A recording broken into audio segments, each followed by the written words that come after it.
नमस्कार मित्रांनो, लग्नानंतर होईलच प्रेम या मालिकेच्या येणाऱ्या एक पुढील भागात आपल्याला खूप मोठा आणि जबरदस्त ट्विस्ट पाहायला मिळतोय. पार्थ मालिनीला सांगतो की मी बाहेर चाललोय, तर एक प्रकारे सगळ्यांचाच अंदाज येतो की पार्थ कुठे चाललाय. त्यामुळे काव्य त्याला अडवत म्हणते की तुम्ही कुठेही जाणार नाहीये. त्यावर पार्थ म्हणतो की मला अडवण्याचा हक्क तुम्ही गमावून बसलाय. तर काव्य म्हणते की हे बघा पार्थ, असं नका करू. मी माझी पाठी कोरी करून तुमच्याकडे आली आहे. आणि त्यानंतर काव्य पार्थला थांबवण्यासाठी जे आहे त्याचा हात पकडते. तर पार्थ हात झटकून देतो. तो म्हणतो की तुम्ही पाटी कोरी केली, पण माझी पाटी तर फुटली.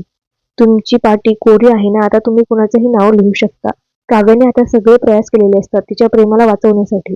तर मित्रांनो, अनिशा सुद्धा तिथे असते आणि ती पार्थला म्हणते की जीजू, तुम्ही नेहमीच काव्याला समजत आलाय, पण हे समजून घ्या. तर पार्थ म्हणतो की हीच मोठी खूप चूक केली मी. मी त्यांच्या पाठीशी उभा होतो, त्यांना समजून घेत होतो, पण मी कधी हा विचार नाही करून बघितला की यांना आमच्या लग्नाचा एवढा तिरस्कार का आहे. आता कुठेतरी जाऊन मला समजले की हा एवढा चिडचिडपणा कुठून येतोय आणि का होतोय.